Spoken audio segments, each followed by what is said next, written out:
Okay, Assalamualaikum warahmatullahi wabarakatuh. Good morning everyone and my students. So for today we're going to learn about descriptive text. Yes. Before I explain more about descriptive text, I have the question for you. What is the definition about descriptive text? Definition of descriptive text. I think you must listen about descriptive in English. Yes, descriptive berasal dari bahasa Inggris yaitu describe. Describe is in Indonesian artinya itu meaningnya adalah menggambarkan. Nah, jadi bisa dikatakan bahwa descriptive text is describes something in describe about something in specific. Jadi maksudnya adalah descriptive text itu artinya sebuah teks yang mendeskripsikan atau menggambarkan sesuatu benda, sesuatu orang atau tempat itu dia secara spesifik, dan biasanya menggunakan opini dari seorang penulis, dan dia biasanya memasukkan opini penulis juga. Nah, ada satu teks yang hampir mirip dengan dengan descriptive text, yaitu report text. Ya, bedanya adalah bahwa descriptive text describe something in specific, while report text is describe something in general. Jadi kalau misalkan contohnya seperti itu. Jadi walaupun mereka terlihat sama, tapi sebenarnya mereka memiliki perbedaan. Jadi jangan salah membedakan antara descriptive text dengan report text. Report text itu biasanya dia lebih fakta, lebih sesuatu hal yang sudah di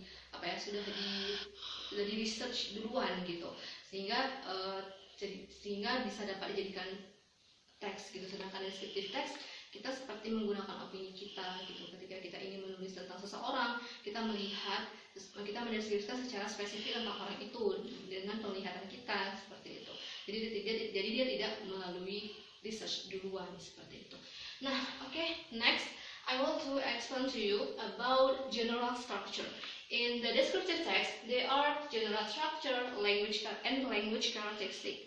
Now, in general structure, there are identification and description. Yes, identification. What is the meaning identification?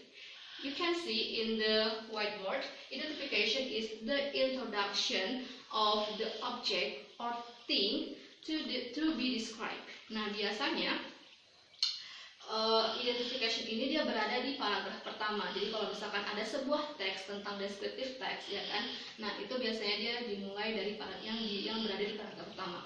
Nah, di paragraf pertama itu biasanya dia ada seperti memperkenalkan misalkan kita pengen membuat sebuah descriptive text tentang seseorang, misalkan tentang Nabi Muhammad misalnya, seperti itu. Nah, di paragraf pertama seperti biasa kita akan menjelaskan siapa sih Nabi Muhammad itu gitu. Dia lahir di mana, dia orang tuanya siapa, seperti itu. Pokoknya seperti memperkenalkan Nabi Muhammad ini di paragraf pertama. Nah, next, description. Description is informing to characteristic of behavior, special appearance, and other specifically. Jadi maksudnya di sini adalah bahwa description ini dia biasanya berada di paragraf kedua, ketiga, hingga terakhir. Pokoknya dia dimulai dari paragraf kedua hingga habis paragraf. Ketika kita menulis tentang descriptive text, misalkan kita menulis 3 paragraf, nah berarti identification itu berada di paragraf pertama, sedangkan description dia berada di paragraf kedua dan ketiga yang terakhir kayak gitu. Nah, di dalam description biasanya itu penulis dia akan mendeskripsikan tentang bisa saja anggota tubuhnya, apakah dia memiliki rambut yang panjang, ataukah dia berkulit putih, dia begini, dia begitu, seperti itu. Nah, biasanya paragraf kedua itu lebih spesifik, dia akan menjelaskan tentang kebiasaannya, tentang kegiatan dia, tentang something seperti ciri-ciri karakteristik dari tubuhnya seperti itu, atau sifatnya seperti itu. Nah, biasanya dia juga menggunakan kalimat adjective, itu jangan lupa. Nah, selanjutnya, the next I want to explain to you about language characteristic. What is the meaning language characteristic? Characteristic itu artinya adalah unsur kebahasaan. Jadi ketika kita ingin menulis descriptive text, kita tidak bisa asal-asalan, kita harus melihat struktur kebahasaan dari descriptive text tersebut. Nah, yang pertama itu adalah noun. Yes, noun, yaitu kata benda. Contohnya bisa kalian lihat di sini, my best friend, my dog, Borobudur Temple, and others. Nah, bisa kalau kita lebih jelas di sini ada my best friend kan. My itu menyatakan kepunyaan. Jadi teman baikku. Berarti aku mempunyai teman baik. Nah, bisa dikatakan ini bahwa ini noun yang menyatakan kepunyaan. Dan ini pasti dari katanya kita sudah tahu bahwa itu lebih spesifik. Berarti my best friend, berarti punya aku, spesifik dong. Nah, selanjutnya adalah my dog. My dog itu artinya anjingku gitu kan. Nah, seperti kata my adalah menyatakan sebuah kepemilikan yang saya punya, berarti dia lebih spesifik, berarti my dog, anjingku, seperti itu. Nah, selanjutnya Borobudur Temple. Nah, di Borobudur Temple ini adalah Candi Borobudur, berarti dia lebih menggunakan kata-kata benda seperti tempat, misalnya tempat Borobudur, atau orang atau person, misalkan kayak Taylor Swift and others gitu. Nah, selanjutnya simple present tense. Simple present tense. You must you remember about descriptive text. In descriptive text there are simple present tense. Ada simple present tense. Jadi seluruh struktur kalimatnya itu dia menggunakan simple present tense. Simple present tense itu adalah sebuah kalimat sederhana yang menjelaskan tentang perbuatan yang sedang kita lakukan saat ini, hari ini, detik ini itu biasanya namanya simple present tense. Nah, dalam simple present tense dia mempunyai formulation, yaitu subject di sini, subject plus verb 1 plus object. Nah, di subject ini biasanya itu dia ada I, you, we, they, she, he, it. Sedangkan verb 1 itu adalah kata kerja pertama. Misalkan seperti listen, seperti read, seperti write, seperti drink, seperti eat. Nah, something like that, itu namanya verb 1. Nah, plus objek. Objeknya itu adalah keterangan yang menerangkan sesuatu hal yang sedang dilakukan oleh si subjek. Nah, objek ini biasanya menjelaskan tentang yang dilakukan oleh si subjek ini. Ketika si subjek sedang membaca buku, berarti she reads a book, ya kan? Berarti she-nya itu adalah subjek, read-nya itu reads itu adalah verb 1. Karena kenapa pakai s? Karena subjeknya she. Jika subjeknya she, it, berarti dia menggunakan s. Plus objek. Objeknya itu apa? Membaca buku, yaitu dia baca buku. Berarti verb 1 yang membaca dan objeknya itu adalah buku. Oke? Understand? Oke. Selanjutnya, the next, there are adjective. Ada adjective. Nah, yang paling penting juga adalah bahwa descriptive text dia biasanya itu dia menggunakan hampir seluruh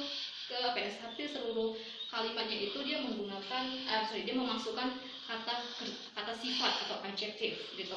Apakah dia ramah, apakah dia galak, apakah dia cantik, apakah dia imut, something like that. Pasti dia adjektif. Adjektif in English maybe charming, beautiful, handsome, friendship, yes, maybe something like that, and others. Yes. Nah, the next, the last, figurative of language. Jadi figurative language ini bisa dibilang itu adalah perbandingan. Jadi kita tuh membandingkan dia dengan hal yang lain. Maybe contohnya misalkan, for example, her skin is white as cold and smooth as water.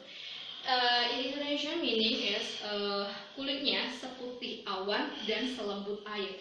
Berarti di sini bahwa dia kulitnya si cewek ini, si subjek ini, dia itu seputih awan dan selembut air. Berarti kan ada perbandingan antara seputih awan dengan selembut air, seperti itu. Jadi you have remember in your brain.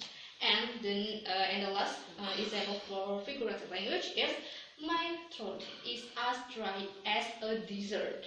Yang artinya tenggorokanku sekering gurun. Berarti tenggorokan dia ini kering. Kalau kita lihat gurun itu kan kering ya, gersang seperti. Berarti dia membandingkan tenggorokan dia itu seperti gurun, seperti itu. Nah, jadi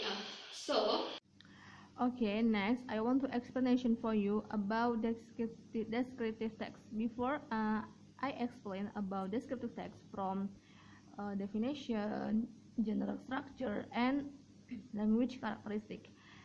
The first, I want to apologize because I don't have InFocus to show my PowerPoint, so I will use a laptop to continue my explanation of the descriptive text.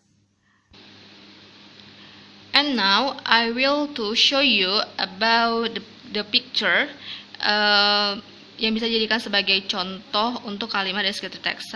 Saya telah membuat kalimat descriptive text tentang sosok ini, yaitu Taylor Swift. I think you know about Taylor Swift because she is very famous in the world. Dia sangat terkenal di dunia, bahkan banyak pasti anak-anak remaja yang mengidolakan beliau gitu.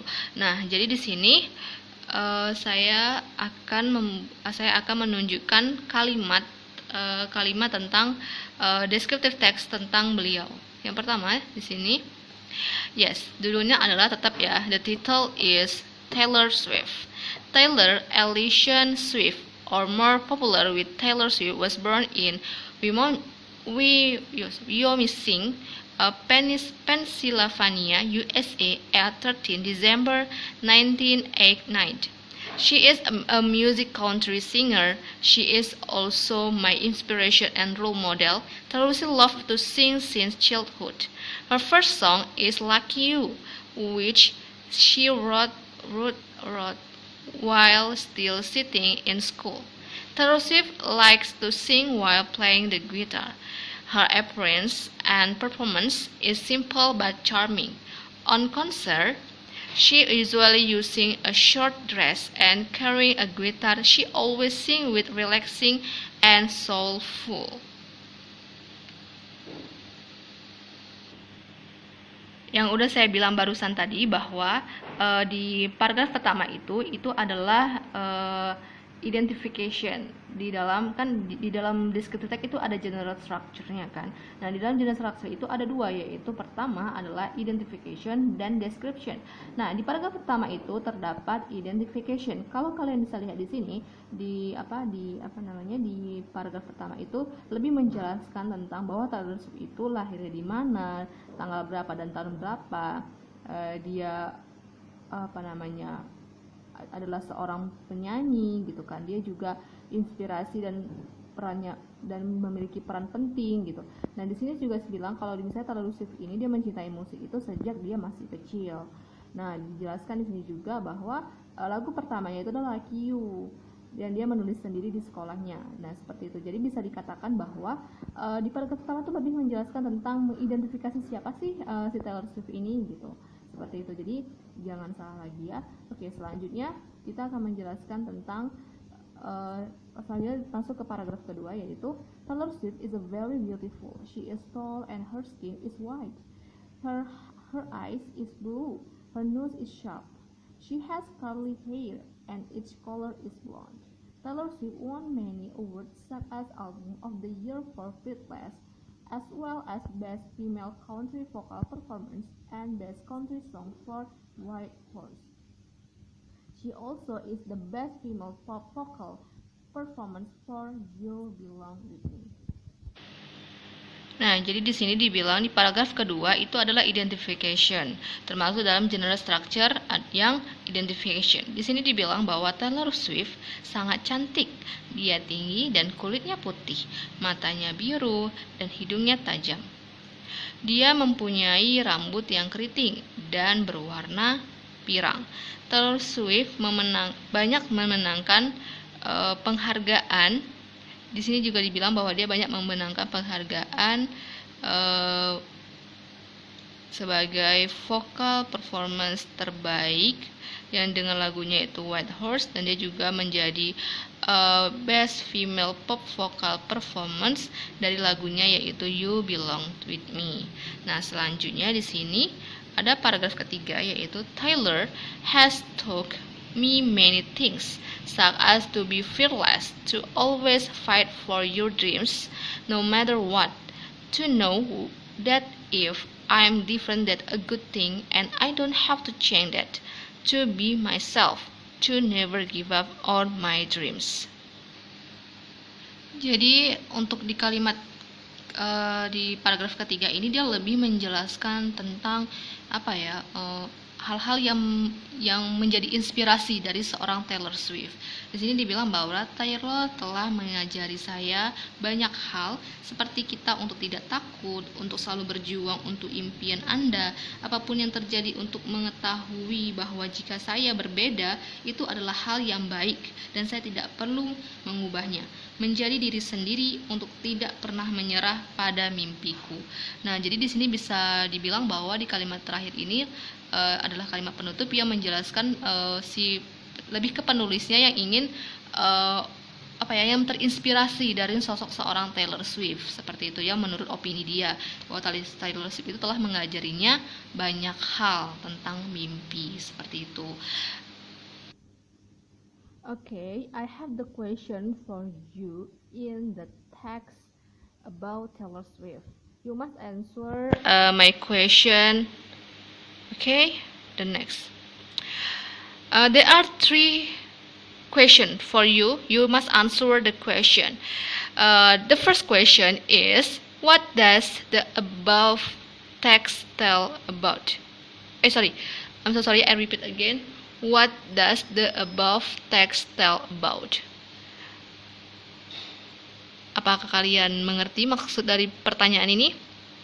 Okay, I give you 20 seconds to answer the question.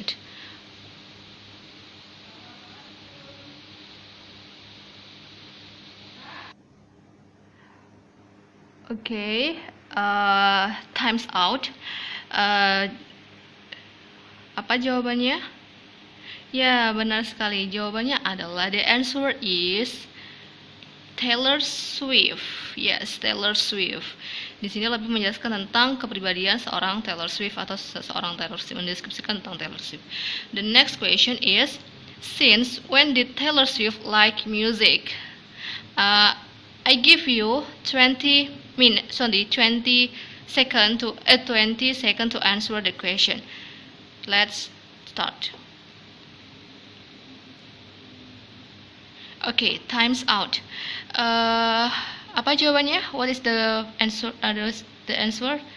Yes, the answer is there is in paragraph 1.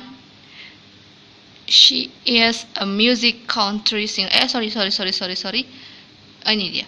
Taylor Swift loves to sing since childhood. Jadi Taylor Swift mencintai musik sejak dia masih kecil. Benar sekali. Okay, the last question is in the third paragraph. Explain about. 20 seconds. Let's start.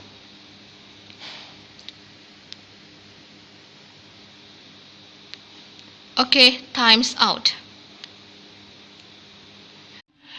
Okay, for question number 3 in the third paragraph explain about. Jadi maksudnya di paragraf ketiga ini dia menjelaskan tentang apa. Ini saya tunjukkan lagi Taylor Swift. Di sini dibilang bahwa Taylor Swift telah mengajari saya banyak hal seperti kita untuk tidak takut, untuk selalu berjuang untuk impian Anda apapun yang terjadi, untuk mengetahui bahwa jika saya berbeda itu adalah hal yang baik dan saya tidak perlu mengubahnya menjadi diri sendiri untuk tidak pernah menyerah pada impian. Nah, jadi bisa dibilang di sini bahwa ini lebih seperti seorang penulis yang dia merasa bahwa Taylor Swift ini banyak mengubah hidupnya, banyak memberikan motivasi terhadap dirinya tentang tidak perlu takut dalam menghadapi hidup dan menggapai impian, seperti itu. Jadi di sini sudah jelas jawabannya adalah di paragraph that explain about hal-hal yang dirasakan penulis itu yang positif dari seorang Taylor Swift, seperti itu. Selanjutnya di sini I have the question, I have the soal untuk kalian untuk menjawabnya selama sekitaran 2 menit. Saya beri waktu 2 menit untuk menjawab, dan di sini ada 3 soal untuk dijawab, dan seperti yang tadi yang di awal saya juga akan memberikan 20 detik untuk menjawab soal tersebut. Nah, oke, kita baca dulu di kita baca dulu tentang ini, mendeskripsikan tentang kota Kediri ya. Kediri is a name of a town. It is situated in a valley between the Kelut and Wilis mountains and inhabited